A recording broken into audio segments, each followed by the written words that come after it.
Olá, seja bem-vindo ao Concurseiro YouTube, continuando a correção da prova de 2011 da SpaceX, questão 13, acompanha aí abaixo.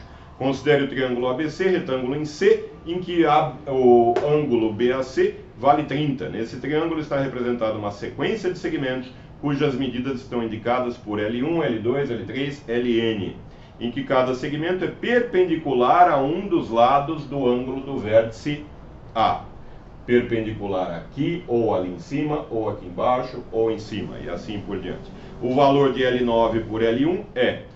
L9 por L1 é a pergunta, mantenha sempre a pergunta à vista, porque ela pode aparecer em alguma etapa de cálculo.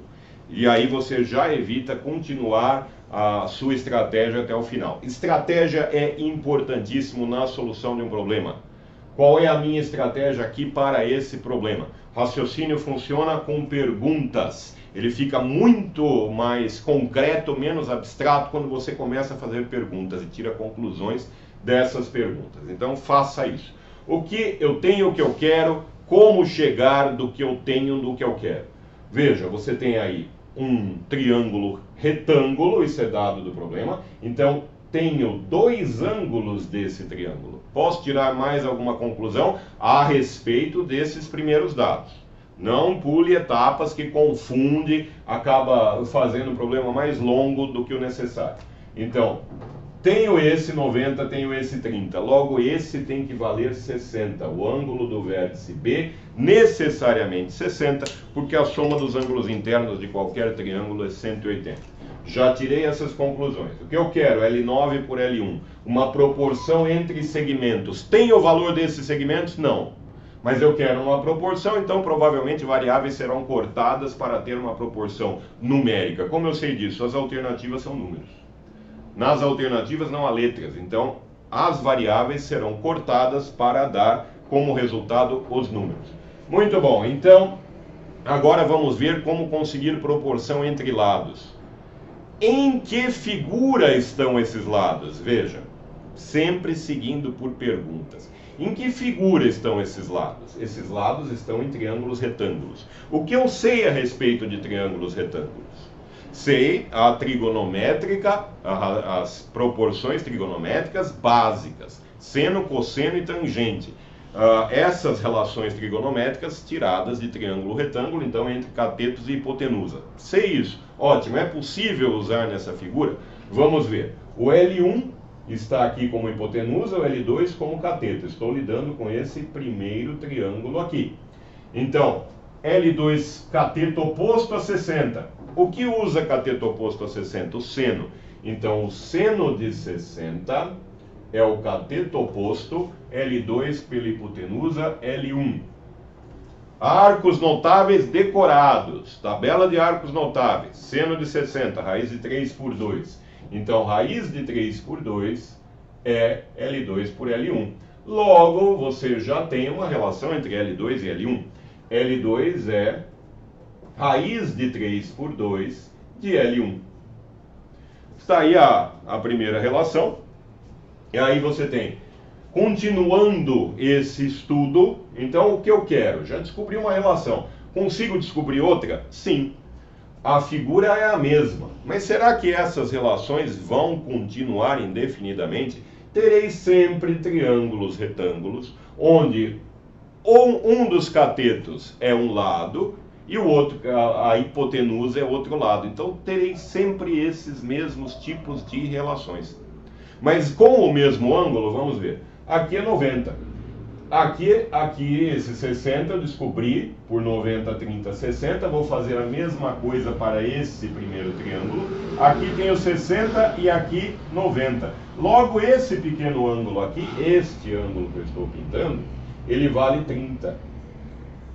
Mas espera aí, a soma dos dois vale 90. Então, se aqui vale 30, esse tem que valer 60. E aí começa a se repetir triângulos 30, 60 e 90 ao longo da figura maior. Então, vamos para o segundo triângulo agora. Esse aqui tem o 60 aqui embaixo. O L3, ele é o cateto oposto a 60. E o L2 agora é a hipotenusa. Então, relação trigonométrica de seno.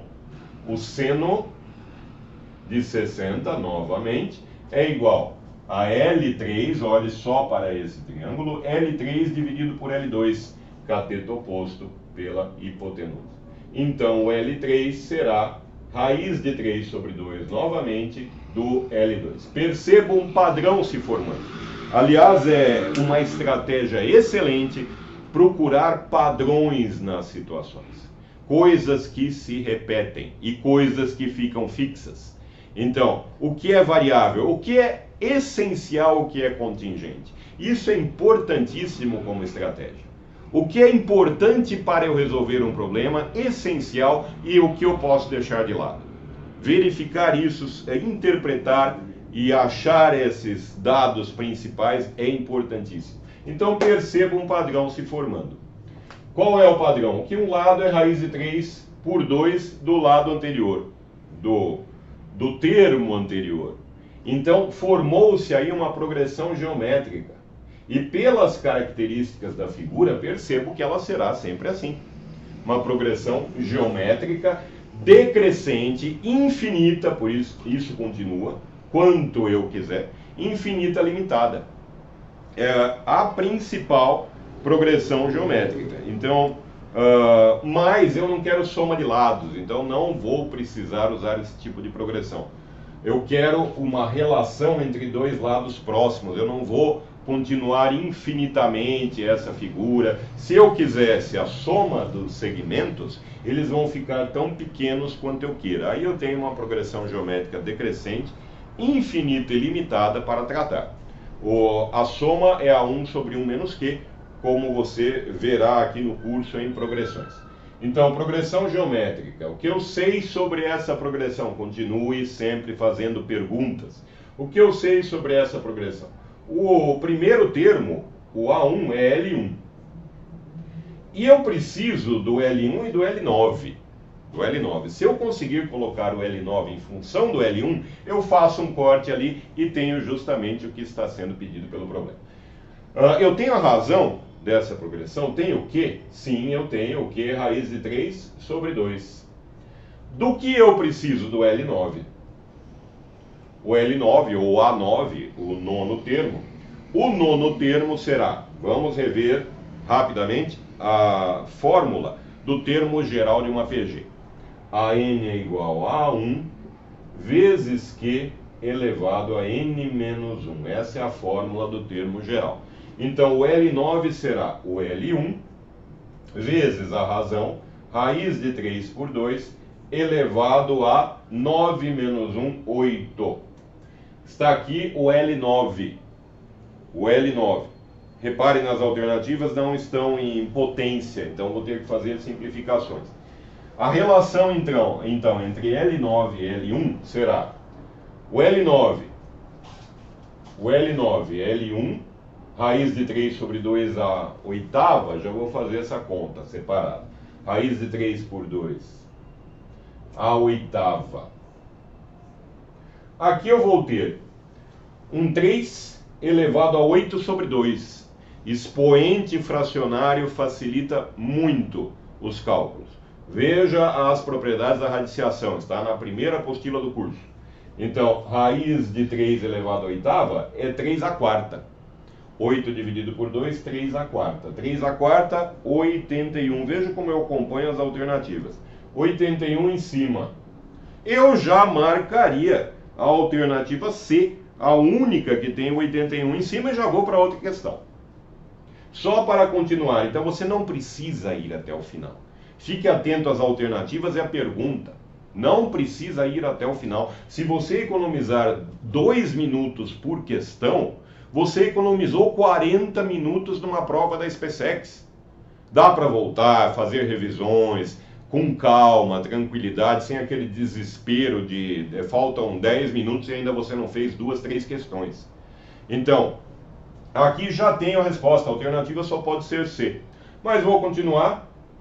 Aqui eu tenho 2 a oitava, 2 a quinta 32, a sexta 64, a sétima 128, a oitava 256.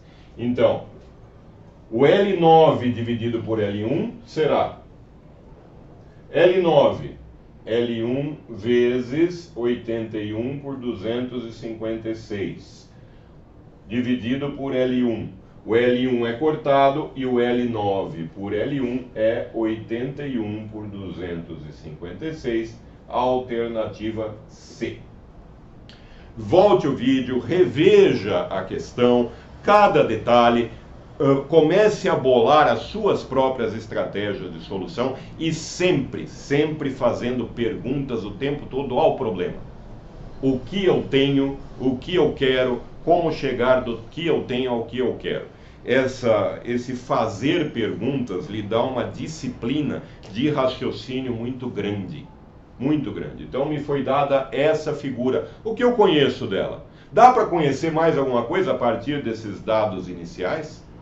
E a partir disso, como eu chego no segmento? Chegando no segmento, qual é a relação entre eles?